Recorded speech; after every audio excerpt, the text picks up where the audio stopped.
Самый большой регион Китая, уйгурская автономия, совершает невозможное, меняя природу. Уйгурская автономия занимает шестую часть Китая и буквально превращает огромные пустынные и гористые земли в житницы. Представьте только, у края пустыни Такламакан, на некогда засоленных белых землях Кастана, в районе Корла теперь золотится пшеница. Разве можно было в такое поверить раньше? По итогам 2024 года общий объем производства зерна в уйгурской автономии составил более 23 миллионов тонн, и она уверенно вошла в число основного зернопроизводящего региона Китая. Что еще удивительнее, она вырвалась вперед не только по общему объему, но и по урожайности. В прошлом году урожайность зерновых в уйгурской автономии достигла более 8 тонн с гектара, что позволило ей занять первое место не только в Китае, но и в мире. Для сравнения, в России, США и Канаде средняя урожайность пшеницы только 3 тонны с гектара. Самый высокий урожай в пустыне. Разве не чудо? Кто-то скажет, не может быть. Там же песчаные бури и пустыня. В уезде Чечин округа Хатан песчаные бури бушуют 280 дней в году. В самые сильные периоды песчаная буря может не утихать 3 месяца подряд. Эта буря просто ужасно. Дюна здесь достигает высоты 5-этажного дома. Как же выживают уйгуры в такой суровой среде? Они используют эффективный метод – травяные клетки для закрепления дюн и огораживают пески сеткой и солома, высаживая защитную лесополосу. Упорным трудом они отвоевывают землю у пустыни, взращивая драгоценные оазисы прямо среди желтых песков. В Аксу, на северо-западной окраине пустыни Такламакан раньше, как минимум 4 месяца в году бушевала песчаная буря. А теперь посмотрите, пустыню оттеснила, создав вдоль края Такламакана зеленую ограду длиной более 3000 километров. Это больше расстояния от Москвы до Ташкента. Только в 2024 году площадь проекта «Три лесополосы» составила 1,5 площади Шанхая.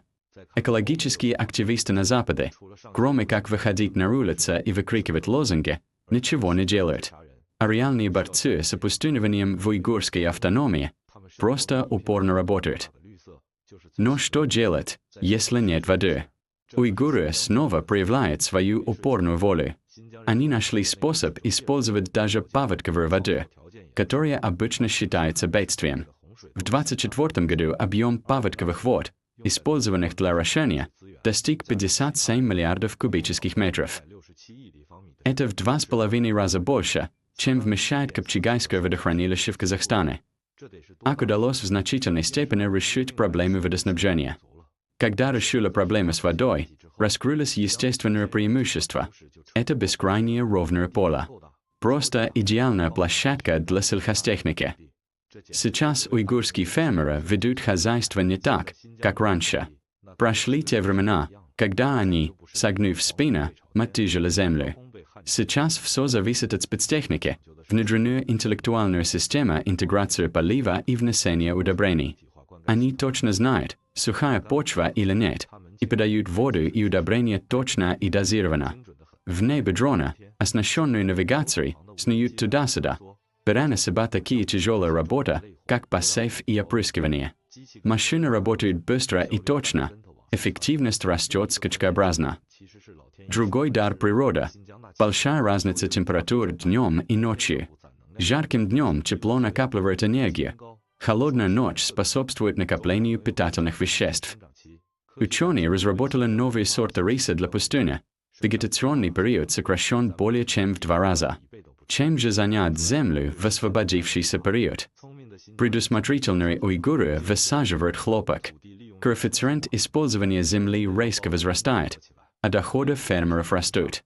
Так, борьба с пустынями привела к увеличению доходов. Кто-то спросит, зачем прилагать титанические усилия, чтобы создать житницы в пустыне? Это грандиозная стратегическая цель, имеющая огромное значение для уйгурской автономии. Продовольственная безопасность – одна из важнейших задач.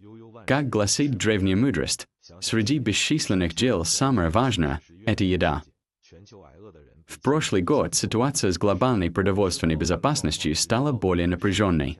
Число голодающих в мире резко увеличилось на 10%.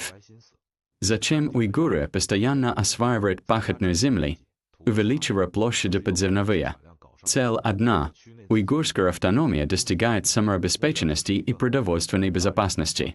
3 основные зерновые культуры – рис, пшеница и кукуруза. Уровень самообеспеченности почти 100%. Уйгурская автономия уже экспортирует в другие страны продовольствие и фрукты. Кроме того, есть и более глубокая стратегическая значимость. В настоящее время стратегическое положение уйгурской автономии стремительно растет, как на ракете. Уйгурская автономия снова стала западными воротами для Китая.